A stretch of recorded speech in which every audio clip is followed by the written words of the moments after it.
ನಮಸ್ಕಾರ, good morning. Speed ನ್ಯೂಸ್ಗೆ ಸ್ವಾಗತ. ನಾನು ಚಂದ್ರಕಲಾ ನೂತನಗೌಡ. ಎಸ್, ಪ್ರಯಾಣಿಕರೇ ಗಮನಿಸಲೇಬೇಕಾಗಿರುವಂತಹ ಸುದ್ದಿ ಇದು. ನೋಡಿ, ರಾಜ್ಯದಾದ್ಯಂತ ಬಹಿಷ್ಕಾರ. ಇವತ್ತು ಮಧ್ಯರಾತ್ರಿಯಿಂದಾನೇ ಬಸ್ಗಳು ರಸ್ತೆಗೆ ಇಳಿಯೋದಿಲ್ಲ. ಸಾರಿಗೆ ನೌಕರರ ಪ್ರತಿಭಟನೆಯ ಕಾವು ಇವತ್ತು ರಾತ್ರಿಯಿಂದಾನೇ ಹೆಚ್ಚಾಗ್ತಾ ಇದೆ. ಹಾಗಾಗಿ ಪ್ರಯಾಣಿಕರೇ ಗಮನದಲ್ಲಿ ಇಟ್ಕೊಳ್ಳಿ. ರಾಜ್ಯದಾದ್ಯಂತ ಇಡೀ ಕರ್ನಾಟಕದಲ್ಲಿ ಬಹಿಷ್ಕಾರದ ಕಿಚ್ಚು ಹೆಚ್ಚಾಗ್ತಾ ಇದೆ. ಹಾಗಾಗಿ ಇವತ್ತು ಮಿಡ್ ನೈಟ್ ಇಂದಾನೇ ರಸ್ತೆಗೆ ಇಳಿಯೋದಿಲ್ಲ ಬಸ್ಗಳು. ಸರ್ಕಾರದ ವಿರುದ್ಧ ಮತ್ತೆ ಸಮರವನ್ನ ಸಾರುವುದಕ್ಕೆ ಸಾರಿಗೆ ನೌಕರರು ಮುಂದಾಗ್ತಿದ್ದಾರೆ.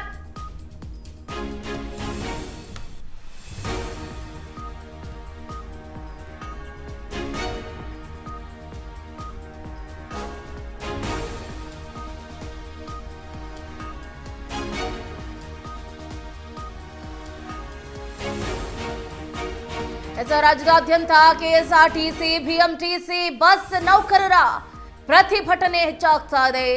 ವೇತನ ಪರಿಷ್ಕರಣೆ ಹಿಂಬಾಕಿಗಾಗಿ ಸಾರಿಗೆ ನೌಕರರು ಪಟ್ಟು ಹಿಡಿದಿದ್ದಾರೆ. ಸರ್ಕಾರದ ಜೊತೆ ಮಾತುಕತೆ ವಿಫಲ ಆಗಿದೆ. ಸರ್ಕಾರ ಗ್ರೀನ್ ಸಿಗ್ನಲ್ ಕೊಡಲಿಲ್ಲ. ಸೊ ಹಾಗಾಗಿ ಈಗ ಸಾರಿಗೆ ನೌಕರರ ಮುಷ್ಕರ ಫಿಕ್ಸ್ ಆಗಿದೆ. ಮುಷ್ಕರಕ್ಕೆ ನಿರ್ಧಾರ ಕೈಗೊಂಡಿದ್ದು ಇವತ್ತು ಮಧ್ಯರಾತ್ರಿಯಿಂದಾನೇ ರಸ್ತೆಗೆ ಇಳಿಯೋದಿಲ್ಲ ಕೆಎಸ್ಆರ್ಟಿಸಿ ಹಾಗೆ ಬಿಎಂಟಿಸಿ ಬಸ್ಗಳು. ನೋಡಿ, ಈತ ಸಾರಿಗೆ ನೌಕರರ ಹೋರಾಟಕ್ಕೆ ಸೆಡ್ಡನ್ನು ಹೊಡೆಯೋದಕ್ಕೆ ಇಲಾಖೆ ಕೆಲ ಪ್ಲಾನ್ಗಳನ್ನು ಕೂಡ ಮಾಡಿಕೊಂಡಿದೆ. ಸಾರಿಗೆ ನೌಕರರ ಪ್ರತಿಭಟನೆಯಿಂದ ಪ್ರಯಾಣಿಕರಿಗೆ ತೊಂದರೆ ಆಗದಂತೆ ಕೆಲ ತಯಾರಿ ಕೂಡ ಮಾಡಿಕೊಂಡಿದೆ. ವಿವಿಧ ಬೇಡಿಕೆಗಳನ್ನು ಈಡೇರಿಕೆ ಮಾಡಲೇಬೇಕು ಅಂತ ಆಗ್ರಹಿಸಿ ಸಾರಿಗೆ ನೌಕರರು ಮೇ 20ನೇ ತಾರೀಕು ಅಂದರೆ ನಾಳೆ ಅನಿರ್ದಿಷ್ಟಾವಧಿ ಮುಷ್ಕರಕ್ಕೆ ಕರೆಯನ್ನು ಕೊಟ್ಟಿದ್ದಾರೆ. ಈ ಬಾರಿ ನೌಕರರು ಉಗ್ರ ಹೋರಾಟದ ಎಚ್ಚರಿಕೆಯನ್ನು ಕೊಟ್ಟಿದ್ದಾರೆ. ಬುಧವಾರದಿಂದ ಬಿಎಂಟಿಸಿ ಹಾಗೆ ಕೆಎಸ್ಆರ್ಟಿಸಿ ಸೇರಿದಂತೆ ರಾಜ್ಯದ 4 ಸಾರಿಗೆ ನಿಗಮಗಳ ಬಸ್ ಸೇವೆ ಇದ್ದು ಸಂಚಾರದಲ್ಲಿ ಭಾರಿ ವ್ಯತ್ಯಯ ಉಂಟಾಗಲಿದೆ. ನೋಡಿ, ಹಾಗಾಗಿ ಜನರಿಗೆ ಪಾಪ ಸಂಕಷ್ಟ ಎದುರಾಗ್ತಾ ಇರುವಂಥದ್ದು. ಅವಶ್ಯಕತೆ ಇದ್ದರೆ ಖಾಸಗಿ ಬಸ್ಗಳ ಚಾಲಕರನ್ನ ಬಸ್ ಓಡಿಸೋದಕ್ಕೆ ಬಳಸೋದಕ್ಕೆ ಚಿಂತನೆಯನ್ನು ಕೂಡ ನಡೆಸಲಾಗಿದೆ. ಮೊದಲ ಆದ್ಯತೆ ಸಾರಿಗೆ ಬಸ್ಗಳಿಗೆ ಅಂದರೆ ಟ್ರೈನಿ ಚಾಲಕರು ಇರ್ತಾರಲ್ಲ, ಇವ್ರ ಜೊತೆ ಖಾಸಗಿ ಬಸ್ಗಳ ಬಳಕೆ ಕೂಡ ಮಾಡುತ್ತೆ.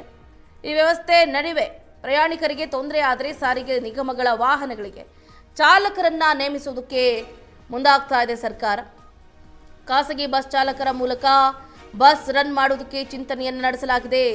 ನೋಡಿ, ಈಗಾಗಲೇ ಇವಿ ಬಸ್ಗಳ ಸೇವೆ ಹೆಚ್ಚಿಸೋದಕ್ಕೆ ಪ್ಲಾನನ್ನು ಒಂದು ಕಡೆ ಮಾಡ್ತಾ ಇದ್ದಾರೆ. ಸಾರಿಗೆ ನಿಗಮಗಳಿಗೂ ಪ್ಲಾನ್ ಬಿ ರೆಡಿ ಮಾಡ್ಕೊಂಡ್ಬಿಟ್ಟಿದೆ. ನೌಕರರು ಒಂದೊಮ್ಮೆ ಬಸ್ ಸಂಚಾರ ಸಂಪೂರ್ಣವಾಗಿ ಸ್ಥಗಿತಗೊಂಡ್ರೆ ಈ ರೀತಿಯಾದಂಥ ಒಂದು ಪ್ಲಾನ್ ಅನ್ನು ಮಾಡಿಕೊಂಡಿದೆ ಸರ್ಕಾರ.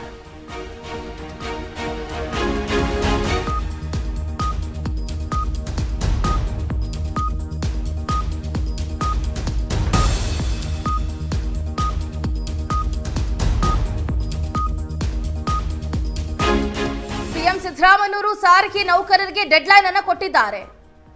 ಸಿಎಂ ಸಾರಿಗೆ ಸಚಿವರ ನೇತೃತ್ವದಲ್ಲೇ ಸಭೆಯನ್ನ ನಡೆಸಿದ್ರು, ಬಿಗಿ ಪಟ್ಟನ್ನ ಹಿಡಿದಿದ್ದಾರೆ.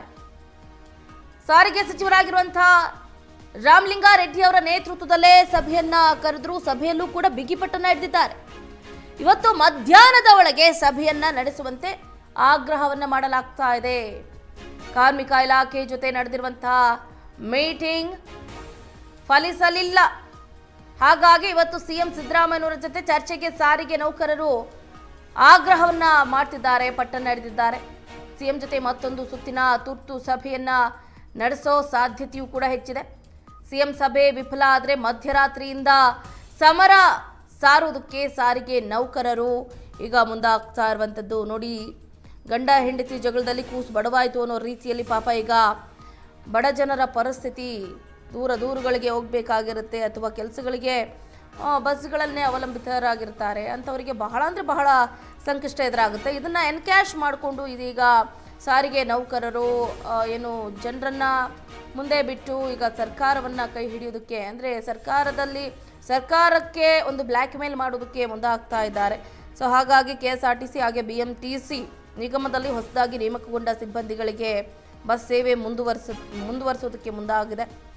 ಈ ಬಗ್ಗೆ ಖಾಸಗಿ ಬಸ್ ಮಾಲೀಕರ ಜೊತೆಯೂ ಕೂಡ ಸಾರಿಗೆ ನಿಗಮ ಈಗಾಗಲೇ ಒಂದು ಕಡೆ ನಿರಂತರವಾಗಿ ಚರ್ಚೆಯನ್ನು ಕೂಡ ಮಾಡ್ತಿದ್ದಾರೆ ಅನ್ನುವಂತಹ ಮಾಹಿತಿ ಲಭ್ಯ ಆಗ್ತಾ ಇದೆ. ನೋಡಿ, ಬಸ್ ಸಂಚಾರ ಸ್ಥಗಿತ ಆಗುತ್ತಾ ಅಂದರೆ ನಾಳೆ ಬೆಳಿಗ್ಗೆ 6 ಗಂಟೆಯಿಂದ ಬಸ್ ಸಂಚಾರ ಸ್ಥಗಿತಗೊಳ್ಳುವ ಸಾಧ್ಯತೆ ಹೆಚ್ಚಿರುವಂಥದ್ದು. ಸೊ ಇವತ್ತು ಸಾರಿಗೆ ಸಂಘಟನೆಗಳು ಮಹತ್ವದ ಸುದ್ದಿಗೋಷ್ಠಿಯನ್ನ ನಡೆಸುತ್ತೆ. ಮುಷ್ಕರದ ಬಗ್ಗೆ ಜಂಟಿ ಕ್ರಿಯಾ ಸಮಿತಿ ಅಂತಿಮ ನಿರ್ಧಾರವನ್ನು ಕೂಡ ಘೋಷಣೆ ಮಾಡುತ್ತೆ. ಕಾರ್ಮಿಕ ಇಲಾಖೆ ನಡೆಸಿದ ಸಂಧಾನ ಸಭೆ ವಿಫಲವಾದ ಹಿನ್ನೆಲೆ ನಾಳೆ ಬೆಳಗ್ಗೆ 6 ಗಂಟೆಯಿಂದಾನೇ ಬಸ್ ಸಂಚಾರ ಸ್ಥಗಿತ ಆಗಬಹುದು ಅಂತ ಈಗಾಗಲೇ ಸಂಘಟನೆಗಳು ಕೂಡ ಹೇಳ್ತಾ ಇರುವಂಥದ್ದು. ನೋಡಿ, ಮುಖ್ಯವಾಗಿ ಗಮನಿಸಬೇಕಾಗುತ್ತೆ ಇವರ ಬೇಡಿಕೆಗಳು ಏನೇನಿದೆ, ಸಾರಿಗೆ ನೌಕರರ ಪ್ರಮುಖ ಒಂದು ಬೇಡಿಕೆಗಳು ಏನಿದೆ ಅಂತ ನೋಡೋದಾದರೆ 25% ವೇತನ ಪರಿಷ್ಕರಣೆ ಮಾಡೋದಕ್ಕೆ ಜಂಟಿ ಕ್ರಿಯಾ ಸಮಿತಿ ಬೇಡಿಕೆಯನ್ನು ಇಟ್ಟಿದೆ. 12.50% ವೇತನ ಪರಿಷ್ಕರಿಸಿ ಅಂತ ಸರ್ಕಾರದ ಮುಂದೆ ಒಂದು ಟವಲ್ ಹಾಕ್ಬಿಟ್ಟಿದ್ದಾರೆ. 1/1/2024ಕ್ಕೆ ಅನ್ವಯ ಆಗುವಂತೆ ವೇತನ ಪರಿಷ್ಕರಿಸಬೇಕು. ಸಾರಿಗೆ ನೌಕರರ ಜಂಟಿ ಕ್ರಿಯಾ ಸಮಿತಿ ಬೇಡಿಕೆ 2025 ಏಪ್ರಿಲ್ 1ಕ್ಕೆ ಅನ್ವಯ ಆಗಬೇಕು. ವೇತನವನ್ನು ಪರಿಷ್ಕರಿಸಿ ಸರ್ಕಾರ ಆದೇಶವನ್ನು ಹೊರಡಿಸಬೇಕು. ಸೊ ಇದು ಸಾರಿಗೆ ನೌಕರರ ಬೇಡಿಕೆಗಳು. ಆದರೆ ಸರ್ಕಾರ ಮಾತ್ರ ಸದ್ಯಕ್ಕೆ ಸಿಎಂ ಸಿದ್ದರಾಮಯ್ಯನವರು ಘೋಷಣೆ ಮಾಡಿರೋದೇ ಅಂತಿಮ ಅಂತ ಹೇಳಲಾಗ್ತಾ ಇದೆ. ಇದರ ಬಗ್ಗೆ ಹೆಚ್ಚಿನ ಡೀಟೇಲ್ಸ್ ಅನ್ನು ಕೊಡ್ತಾ ಹೋಗ್ತಾರೆ ನಮ್ಮ ಪ್ರತಿನಿಧಿ ಜೋಯಲ್ ಐಗೋಡ್ ಫೋನ್ ಸಂಪರ್ಕದಿಂದ ಜಾಯ್ನ್ ಆಗ್ತಿದ್ದಾರೆ. ಎಸ್ ಜೋಯಲ್, ಗಮನಿಸ್ತಾ ಇದ್ದೀವಿ ಒಂದು ಕಡೆ ಗಂಡ ಹೆಂಡತಿ ಜಗಳದಲ್ಲಿ ಕೂಸು ಬಡವಾಯಿತು ಅನ್ನೋ ರೀತಿಯಲ್ಲಿ ಪಾಪ ಈಗ ಸರ್ಕಾರ ಹಾಗೆ ಸಾರಿಗೆ ನೌಕರರ ನಡುವೆ ಈಗ ಪಾಪ ಜನಸಾಮಾನ್ಯರು ಪರದಾಡಬೇಕಾದಂತಹ ಪರಿಸ್ಥಿತಿ ಬಂದಿದೆ. ನಾಳೆ ಇಫ್ ಇನ್ ಕೇಸ್ ಏನಾದರೂ ಸಾರಿಗೆ ನೌಕರರ ಮುಷ್ಕರ ಫಿಕ್ಸ್ ಆದರೆ ಏನಾಗಬಹುದು ಅಂತ? ಚಂದ್ರಕಲಾ, ವಿವಿಧ ಬೇಡಿಕೆಗಳ ಈಡೇರಿಕೆಗೆ ಆಗ್ರಹಿಸಿ ಈಗಾಗಲೇ ಸಾರಿಗೆ ನೌಕರರು ಮೇ 20ರಿಂದ ಅಂದ್ರೆ ನಾಳೆಯಿಂದ ಅನಿರ್ದಿಷ್ಟಾವಧಿ ಮುಷ್ಕರಕ್ಕೆ ಕರೆಯನ್ನ ನೀಡಿದ್ದಾರೆ. ಈ ಬಾರಿ ನೌಕರರು ಉಗ್ರ ಹೋರಾಟದ ಎಚ್ಚರಿಕೆಯನ್ನ ನೀಡಿದ್ದಾರೆ. ಏನು ಬುಧವಾರದಿಂದ ಬಿಎಂಟಿಸಿ ಮತ್ತು ಕೆಎಸ್ಆರ್ಟಿಸಿ ಸೇರಿದಂತೆ ರಾಜ್ಯದ 4 ಸಾರಿಗೆ ನಿಗಮಗಳ ಬಸ್ ಸೇವೆ ಸ್ಥಗಿತಗೊಳ್ಳುವಂತ ಸಾಧ್ಯತೆ ಇದೆ. ಹೀಗಾಗಿ ಸಂಚಾರದಲ್ಲಿ ಭಾರಿ ವ್ಯತ್ಯಯ ಆಗುವಂತ ಸಾಧ್ಯತೆ ಕೂಡ ಇದೆ.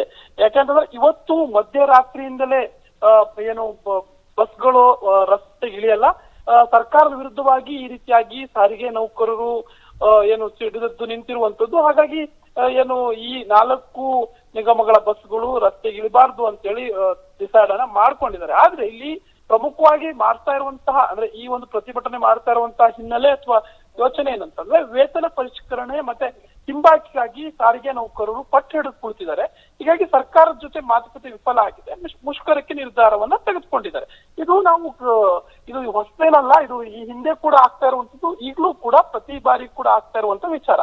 ಆದರೆ ಒಂದು ವೇಳೆ ಸಾರಿಗೆ ಮುಷ್ಕರ ನಡೆದಲ್ಲಿ ಏನಾಗುತ್ತೆ ಅನ್ನುವಂತ ವಿಚಾರವನ್ನು ನೋಡೋದಾದ್ರೆ ಏನು ಈ ಒಂದು ಏನು ನೌಕರರ ಮುಷ್ಕರದಿಂದ ನಿಜಕ್ಕೂ ಕೂಡ ಇಲ್ಲಿ ಜನರು ಒಂದಷ್ಟು ಸಂಕಷ್ಟಕ್ಕೆ ಈಡಾಗುವಂತ ಸಾಧ್ಯತೆ ಇದೆ. ಪ್ರಯಾಣಿಕರು ಸ್ವಲ್ಪ ಕಷ್ಟ ಅನುಭವಿಸುವಂತ ಸಾಧ್ಯತೆ ಇದೆ. ಆದರೆ ಇದಕ್ಕೂ ಕೂಡ ಎಲ್ಲೋ ಒಂದು ಕಡೆ ಸಾರಿಗೆ ನೌಕರರ ಈ ಒಂದು ಏನು ನಿರ್ಧಾರಕ್ಕೆ ಅಥವಾ ಅವರ ಮುಷ್ಕರಕ್ಕೆ ಸೆಡ್ಡು ಹೊಡೆಯೋಕ್ಕಾಗಿ ಕೆಲವೊಂದು ಪ್ಲಾನ್ ಅನ್ನು ಕೂಡ ಈಗಾಗಲೇ ಇಲಾಖೆ ಮಾಡ್ಕೊಂಡಿದೆ.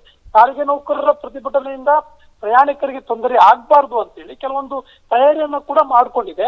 ಮುಷ್ಕರ ಮಾಡಿದ್ರು ಕೂಡ ಬಹುತೇಕ ಸಾರಿಗೆ ಬಸ್ಗಳು ಆಪರೇಟ್ ಮಾಡುವಂತೆ ಹಾಗೇನೆ ಏನು ಖಾಸಗಿ ಬಸ್ಗಳ ಸೇವೆಯನ್ನ ಪಡೆಯೋಕ್ಕಾಗಿ ಸಾರಿಗೆ ನಿಗಮಗಳು ಕೂಡ ಮುಂದಾಗಿವೆ. ಹೀಗಾಗಿ ಅವಶ್ಯಕತೆ ಬಿದ್ದರೆ ಖಾಸಗಿ ಬಸ್ಗಳ ಚಾಲಕರನ್ನು ಕೂಡ ಬಸ್ ಓಡಿಸೋಕ್ಕಾಗಿ ಬಳಸ್ಕೊಳ್ಳೋಕೆ ಚಿಂತನೆಯನ್ನ ನಡೆಸಲಾಗಿದೆ. ಹೀಗಾಗಿ ಮೊದಲ ಆದ್ಯತೆ ಏನಿದೆ, ಸಾರಿಗೆ ಬಸ್ಗಳಿಗೆ ಟ್ರೇನಿ ಚಾಲಕರು ಇರ್ತಾರಲ್ಲ ಅವರನ್ನ ಬಳಸ್ಕೊಳ್ಳುವಂತಹ ಒಂದು ಪ್ರಯತ್ನ ಮಾಡ್ತಾರೆ. ಆ ಬಳಿಕ ಈ ವ್ಯವಸ್ಥೆ ನಡುವೆನೂ ಕೂಡ ಪ್ರಯಾಣಿಕರಿಗೆ ಏನಾದ್ರೂ ತೊಂದರೆ ಆದ್ರೆ ಸಾರಿಗೆ ನಿಗಮಗಳ ವಾಹನಗಳಿಗೆ ಚಾಲಕರನ್ನ ನೇಮಿಸಿ ಬಸ್ ಚಾಲಕರ ಮೂಲಕ ಬಸ್ ಅನ್ನ ರನ್ ಮಾಡುವಂತಹ ಚಿಂತನೆ ಕೂಡ ನಡೆಸ್ತಾರೆ. ಹೀಗಾಗಿ ಕೆಲವೊಂದ್ ಕಡೆ ಸಾರಿಗೆ ನಿಗಮಗಳು ಈಗಾಗಲೇ ಪ್ಲಾನ್ ಬಿ ಅನ್ನ ರೆಡಿ ಮಾಡ್ಕೊಂಡಿವೆ. ನೌಕರರು ಒಂದೊಮ್ಮೆ ಬಸ್ ಸಂಚಾರ ಸಂಪೂರ್ಣವಾಗಿ ಸ್ಥಗಿತಗೊಳಿಸಿದ್ರೆ ಖಂಡಿತವಾಗ್ಲೂ ಇಲ್ಲಿ ಪ್ಲಾನ್ ಬಿ ಮುಖಾಂತರ ಪ್ರಯಾಣಿಕರಿಗೆ ಸೇವೆ ನೀಡೋಕ್ಕಾಗಿ ಹಾಗೇನೆ ಬಿಎಂಟಿಸಿ ಬಳಿ ಈಗಾಗಲೇ 2500 ಎಲೆಕ್ಟ್ರಿಕಲ್ ಬಸ್ಗಳಿದಾವೆ. ಚಾಲಕರು ಗುತ್ತಿಗೆ ಆಧಾರದ ಮೇಲೆ ಸೇವೆ ಸಲ್ಲಿಸ್ತಿರುವಂತ ಕಾರಣ ಇವಿ ಬಸ್ಗಳ ಸೇವೆ ಕೂಡ ಹೆಚ್ಚಿಸಲು ಈಗಾಗಲೇ ಚಿಂತನೆ ನಡೆಸಲಾಗಿದೆ. ಜೊತೆಗೆ ಮೆಟ್ರೋ ಸೇವೆ ಅಂತೂ ಇದ್ದೇ ಇದೆ ಬೆಂಗಳೂರಿಗರಿಗೆ. ಏನು ಖಂಡಿತವಾಗ್ಲೂ ನಾಳೆ ಒಂದಷ್ಟು ನೋಡಿ ಮೆಟ್ರೋ ಪ್ರಯಾಣ ಜಾಸ್ತಿ ಆಗುತ್ತೆ. ಮೆಟ್ರೋ ಏನು ನಾಳೆ ಇನ್ಕಮ್ ಕೂಡ ಜಾಸ್ತಿ ಆಗುತ್ತೆ. ಏನು ಸರ್ಕಾರಿ ಬಸ್ಗಳ ಮೇಲೆ ಅವಲಂಬಿತರಾಗಿರುವಂತವ್ರು ಮೆಟ್ರೋ ಬಳಸಿ ಪ್ರಯಾಣವನ್ನು ಮಾಡ್ತಾರೆ ಬೆಂಗಳೂರಲ್ಲಿ. ಹಾಗಾಗಿ ಈ ಒಂದು ವಿಚಾರದಲ್ಲಿ ಎಲ್ಲೋ ಒಂದ್ ಕಡೆ ನಿಗಮ ಏನು ಸಂಘಟನೆ ಈ ಒಂದು ಮುಷ್ಕರಕ್ಕೂ ಕೂಡ ಸಡ್ಡು ಹೊಡೆದಿರುವಂತಹ ಸಾರಿಗೆ ನಿಗಮ ಪ್ಲಾನ್ ಬಿ ಅನ್ನ ರೆಡಿ ಮಾಡ್ಕೊಂಡಿದೆ ಅಂತ ಹೇಳ್ಬೋದು ಚಂದ್ರಕಲಾ. ಥ್ಯಾಂಕ್ ಯು ಜೋಯಲ್ ಐಗೋಡ್ ನಿಮ್ಮ ಕಂಪ್ಲೀಟ್ ಡೀಟೇಲ್ಸ್ಗಾಗಿ.